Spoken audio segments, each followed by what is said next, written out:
जीवन का सबसे कीमती धन क्या होता है? एक शिष्य ने अपने गुरु से सवाल किया। गुरु ने इसका उत्तर देते हुए जवाब दिया कि चाहे मेरे पास पैसे ना हो, चाहे रहने के लिए छत भी ना हो, चाहे कोई सुख सुविधाएं ना हो, लेकिन अगर मेरा शरीर स्वस्थ है तो मैं दुनिया का सबसे धनवान आदमी हूँ। शिष्य ने पूछा कि गुरुदेव, आपकी उम्र 100 साल को पार कर चुकी है और फिर भी आप इतने स्वस्थ हैं। आपकी बुद्धि बड़ी ही तीव्र है और आपका चेहरा भी सूर्य की तरह चमकता रहता है और वहीं पर आपके बदन से भी चंदन की सी खुशबू आती है। शिष्य ने कहना जारी रखा कि गुरुदेव, मेरे मन में बहुत बार आया है कि मैं आपसे इसका रहस्य जानूं, लेकिन संकोचवश मैं आपसे पूछ नहीं पाता हूँ। कृपया करके आज मुझे वो साधारण से नियम बताने की कृपा करें जिनसे मैं भी आपकी तरह स्वस्थ और निरोगी रह सकूं। नियम अगर आसान होंगे गुरुदेव, तो उसका अनुसरण मेरे माता पिता भी कर पाएंगे, क्योंकि वो बूढ़े हो चुके हैं और वो बहुत जटिल प्रक्रिया नहीं अपना पाएंगे। तो कृपया करके साधारण से तरीके बताना ताकि कोई भी ग्रस्त आदमी उन नियमों का पालन कर सके। गुरुदेव ने कहना आरंभ किया। सबसे पहले उन्होंने बताया कि सबसे पहले तुम्हें पाचन तंत्र की क्रिया को समझना होगा। जो भी आयुर्वेद का विद्वान होता है वो ये जानता है कि अगर आपका पाचन तंत्र लगातार भोजन पचाने में लगा हुआ है तो स्वाभाविक है कि ऊर्जा की एक खास मात्रा आपके भोजन को पचा रही है। इसी कारण ज्यादा भोजन करने के बावजूद आपका दिमाग और आपका शरीर अपने बेहतरीन स्तर पर काम नहीं कर पाता। तुमने देखा होगा कि भोजन करने के बाद जब पाचन प्रक्रिया शुरू होती है तो हर जानवर नीचे बैठ जाता है। वो बस बैठ जाते हैं क्योंकि दूसरी चीजों के लिए पर्याप्त ऊर्जा नहीं बचती है। चाहे वो मांसाहारी हो या शाकाहारी हो, हर जानवर खाने के बाद नीचे बैठ जाता है और ये इंसानों के लिए भी एक प्राकृतिक जरूरत है। खाने के बाद वो बैठ जाना चाहते हैं क्योंकि दूसरी चीजों के लिए पर्याप्त ऊर्जा नहीं होती। अगर आप अपनी पूरी क्षमता का इस्तेमाल करना चाहते हैं तो आप अपने शरीर को ऐसा बनाकर रखिए कि आप जो भी खाएं, कुछ भी खाएं, तो 1.5 से 2 घंटे के अंदर आपका पेट खाली हो जाना चाहिए। पेट खाली होने का मतलब है पेट की थैली खाली होना, यानी कि जब भोजन आंत के दूसरे भागों में चला जाता है तब पेट खाली हो जाता है, क्योंकि आंत में प्रक्रिया बिल्कुल अलग होती है। वो पाचन नहीं होता है, वो ऊर्जा को ग्रहण करती है। आंतों द्वारा इस ऊर्जा को ग्रहण करने के लिए ज्यादा ऊर्जा नहीं लगती है, ऊर्जा लगती है पाचन क्रिया में। जब खाना पेट की थैली में मौजूद हो तो बेहतर है कि आप अपनी गतिविधि को कम कर लें। अब अगर सोचिए, सारा दिन आपके पेट में खाना मौजूद रहेगा तो आप अपने जीवन की पूरी क्षमता कम कर लेंगे।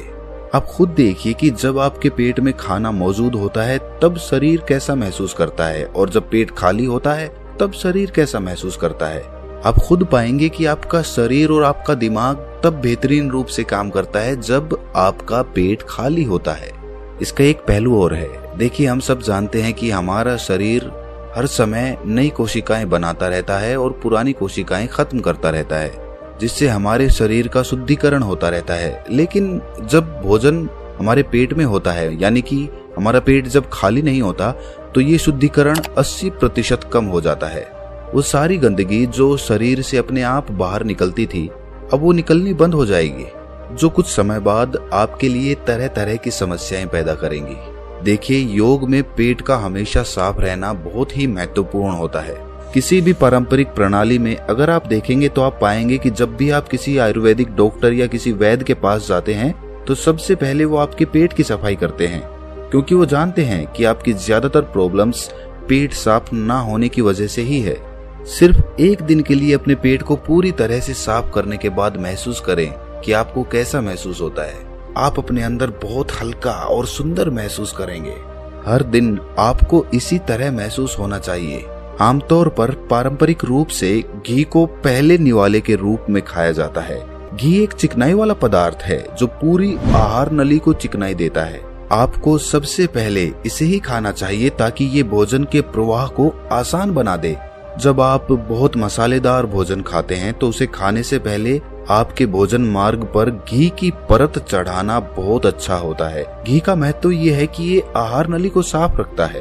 तो जो व्यक्ति घी का उचित तरीके से सेवन करता है उसका पेट हमेशा साफ रहेगा, क्योंकि वहाँ कुछ नहीं चिपकता, वहाँ कुछ भी लंबे समय तक ठहर ही नहीं सकता। पेट का कैंसर, आंत का कैंसर आजकल ये बहुत ज्यादा हो रहा है तो अगर आप एक निश्चित मात्रा में घी का सेवन करते हैं तो ये घटना बहुत कम हो जाती है, लेकिन उसके लिए घी सही गुणवत्ता का होना चाहिए। तरीके से गाय या भैंस के दूध से बनाया जाए। अगर घी को उचित तरीके से गाय या भैंस के दूध से बनाया जाए तो इसके कई महत्वपूर्ण फायदे होते हैं। शिष्य ने सवाल पूछा कि गुरुदेव, पाचन क्रिया तो मैं कुछ कुछ समझ गया हूँ, लेकिन आप ये बताएं कि आपकी तरह सूर्य जैसा तेज पाने के लिए, चमकता हुआ चेहरा प्राप्त करने के लिए क्या प्रक्रिया अपनानी चाहिए। गुरु ने इसका उत्तर देते हुए कहना शुरू किया कि देखिए, आज के समय में बहुत सारे लोग सुबह उठते ही खाली पेट चाय पीते हैं। चमकता हुआ तेजस्वी मुख पाने के लिए हमें कुछ प्रक्रिया नहीं अपनानी, हमें बस अपनी दिनचर्या सही करनी है, अपना खान पान सुधारना है।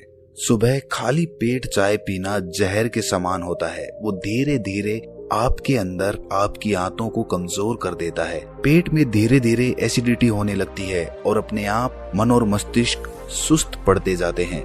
सुबह उठते ही तुम्हें तांबे, चांदी या मिट्टी के बर्तन में रखा हुआ पानी पीना चाहिए, लेकिन चांदी और मिट्टी की तासीर ठंडी होती है, इसीलिए कफ, अस्थमा या दमा जैसे रोगी इसका उपयोग ना करें। रात में आपने चांदी, तांबे या मिट्टी के बर्तन में पानी रख दिया और सुबह खाली पेट बिना दातुन किए हुए उसे पी लिया।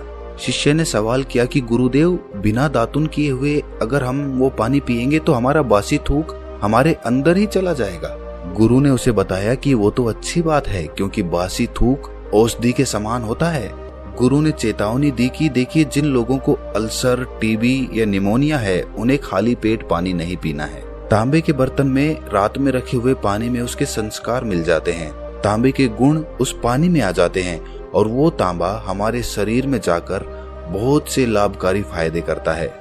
गुरु ने चेतावनी दी कि अगर मजबूरी ना हो तो प्लास्टिक की बोतल में कभी पानी मत पीना, क्योंकि प्लास्टिक की एक ऐसी संरचना होती है, जब वो गर्म तापमान पर आता है तो प्लास्टिक धीरे धीरे पिघलना शुरू हो जाता है, और जब वो बहुत बारीक स्तर पे पिघलता है तो उसके कण उस पानी में मिल जाते हैं, जो हमारे शरीर में जाकर कैंसर का कारण बन सकते हैं।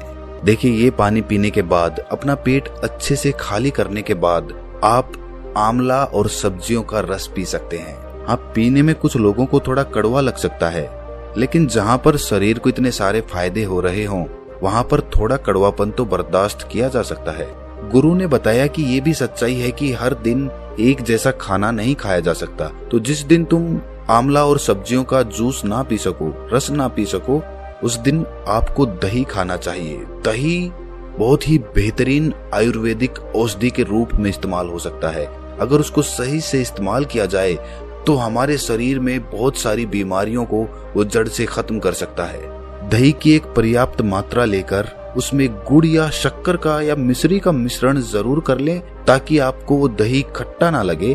अगर दही में गुड़ मिलाते हैं तो गुड़ बहुत ज्यादा नया नहीं होना चाहिए। गुड़ जितना ज्यादा पुराना होगा उतना ही लाभकारी होगा। और दही को थोड़ा पतला कर लें, थोड़ा पानी डाल लें, फिर चम्मच से आप उसे ऊपर नीचे करेंगे तो वो पतला हो जाएगा। पतला होने के बाद वो आसानी से हमारे शरीर में जा सकता है और उसको पचने में भी ज्यादा ऊर्जा शरीर को नहीं लगानी पड़ती। आयुर्वेद के गणित के हिसाब से अगर आप सुबह इन प्रक्रियाओं का पालन करते हैं तो आपके चेहरे का ओज बढ़ने लगेगा, उस पे चमक आने लगेगी, आप ओजस्वी नजर आओगे। जल्द ही लोग आपको बोलना शुरू कर देंगे कि भाई, आपकी उम्र इतनी ज्यादा हो गई लेकिन आप लगते नहीं हो इतने उम्र के। सन्यासियों और ऋषि मुनियों जैसा तेज पाने के लिए ध्यान और आयुर्वेद के नियम के हिसाब से खान पान, ये दो चीजें सबसे ज्यादा जरूरी होती हैं। अगर ग्रस्त आदमी भी इन नियमों का पालन करता है तो वो भी सन्यासियों जैसा ओजस्वी और तेजस्वी हो सकता है। शिष्य ने आखिरी प्रश्न किया कि गुरुदेव, मुझे ये दो नियम तो अच्छे से समझ में आ गए हैं। पहला नियम, अपने पेट को खाली रखेंगे तो हर बीमारी से मुक्त रहेंगे। दूसरा नियम कि हम अपने चेहरे पर ओज और तेज कैसे प्रकट कर सकते हैं। बस एक आखिरी समस्या का समाधान और करवाना है। मैं आपसे पूछना चाहता हूँ कि जैसे जैसे आदमी की उम्र बढ़ती है तो उसके आंखों की और उसकी दिमाग की क्षमता कम होती जाती है, तो उस क्षमता को बरकरार बनाए रखने के लिए किन नियमों का पालन करें या फिर क्या खान पान अपने दैनिक जीवन में अपनाएं। गुरु ने खुद की तरफ इशारा करते हुए कहा कि जैसे जैसे उम्र बढ़ेगी वैसे वैसे बुद्धिमान होते जाओगे। बस मैं जो नियम बता रहा हूँ उनको ध्यान से सुन लो। सुन लोगे तो सारी समस्याएं हल हो जाएंगी। सबसे पहले सफेद कद्दू के औषधीय गुणों के बारे में जानो। आयुर्वेद के गणित के हिसाब से सफेद कद्दू का जूस कैंसर को मिटाता है और साथ ही दिमाग की तीक्ष्णता को बढ़ाता है। तीक्ष्णता यानी कि तेज, बारीक बुद्धि। लेकिन ये समझ लेना कि सफेद कद्दू का जूस ठंडा होता है, इसीलिए अस्थमा और जिनको सर्दी जल्दी पकड़ लेती हो ऐसे लोगों को सफेद कद्दू के जूस का सेवन नहीं करना है। दिमाग और आंखों को तेज करने के लिए जो अगला नुस्खा मैं बता रहा हूँ वो हर कोई कर सकता है, बल्कि हर किसी को करना चाहिए। 5 देसी बादाम की गिरी, जो छोटी वाली होती है क्योंकि वही देसी होती है। बड़ी वाली में इतने गुण नहीं होते हैं जितना छोटी वाली गिरी में होते हैं। 5 वैसी छोटी गिरी और 1 अखरोट रात को पानी में भिगो दो। सुबह उनके छिलके उतारो और उन्हें किसी पत्थर के खरल में, याद रखना पत्थर का खरल, किसी ऐसे वैसे बर्तन में नहीं, क्योंकि इससे उसकी गुणवत्ता खत्म हो जाती है। उस पत्थर में ये डालने के बाद उसे मथना शुरू करो। धीरे धीरे जब आप उसे पीसेंगे तो वो बारीक होने लगेगा और उसके बाद उसमें दूध डालना शुरू करो। ऊपर से दूध गाय का रहेगा, वो सबसे ज्यादा बेहतरीन रहेगा दिमाग के लिए। इस्तेमाल करने को भैंस का या बकरी का भी कर सकते हैं, लेकिन गाय का दूध सबसे ज्यादा महत्वपूर्ण हो जाता है जब दिमागी समस्याओं के बारे में बात आती है। तो अब उस बादाम और अखरोट को उस दूध के साथ पीसना शुरू करो।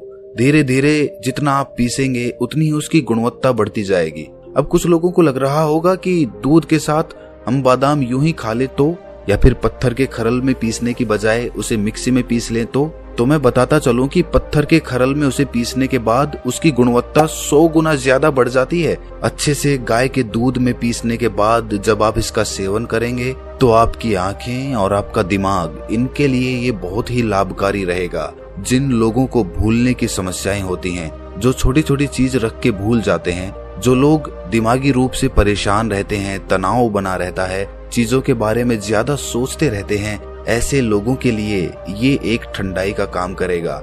उनके दिमाग में एक ठंडक पहुंचाएगा जिससे उनका दिमाग अपने बेहतरीन स्तर पर काम कर पाएगा। शिष्य ने ये नियम अच्छे से कंठस्थ कर लिए और उसके बाद घर जाने के लिए अपने गुरु से आज्ञा मांगी। शिष्य अपने गुरु से आशीर्वाद लेकर अपने घर की तरफ प्रस्थान कर गया। तो दोस्तों, कैसा लगा ये ज्ञान आपको कमेंट सेक्शन में जरूर बताना, और फिर भी आपको कोई सवाल हो तो वो कमेंट्स में जरूर पूछना, क्योंकि आपके सवाल ही हमें सोचने पर मजबूर करते हैं। तो मिलते हैं किसी अगली वीडियो में, तब तक के लिए अपना ख्याल रखें।